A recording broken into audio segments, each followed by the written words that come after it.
This is Darshana Gauchan with your daily news update for January 6, 2026.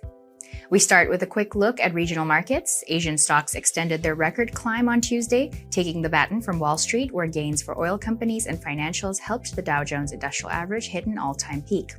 MSCI's broadest index of Asia-Pacific shares climbed 1.1% to its highest ever level, driven primarily by advances for Japanese stocks, with the TOPIX index rising 1.6% to a record peak.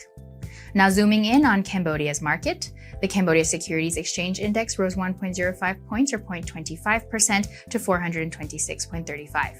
Total trade volume was up, with 111,591 shares changing hands at a total value of 617.6 million real, or roughly over $154,000. Most stocks on the main board were up, with MJQ Education leading the market, closely followed by Royal Group Phnom Penh SEZ, and only 3 stocks staying flat. Over on the growth board, JS Land rose, while DVD Engineering and Picasso City Garden stayed flat. Shifting to the exchange rate, the Khmer Real weakened slightly to 4,019 Real per US dollar, while the US dollar index was down to 98.27. Turning to global commodities, oil prices fell on Tuesday on expectations of ample global supply amid weak demand, and as the market weighed the prospect of higher Venezuelan crude output following the US capture of President Nicolas Maduro. Brent crude futures fell 0.5% to $61.48 US dollars a barrel. US West Texas Intermediate crude was at $58 US dollars a barrel, down 0.6%.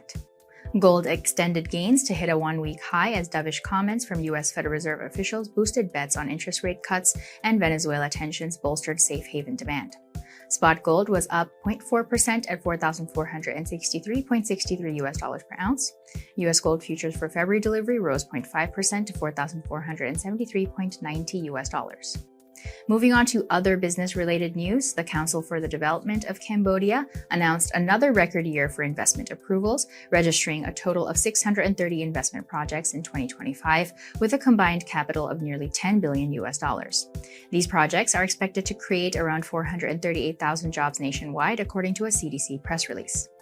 Cambodia's first ever LNG-fired power plant with an energy capacity of 900 megawatts will be operational in its first phase by the end of 2026, with the second phase scheduled to be operational in 2027.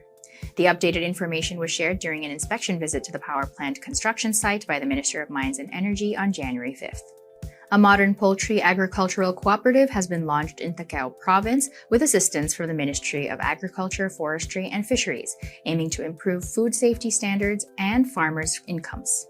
The Oput Modern Agriculture Cooperative comprises 120 member households and integrates modern poultry farming with the production of safe vegetables and fruits. Cambodia's rice exports in 2025 exceeded 940,000 tons, marking a 45% year-on-year increase, according to a report released by the Cambodia Rice Federation.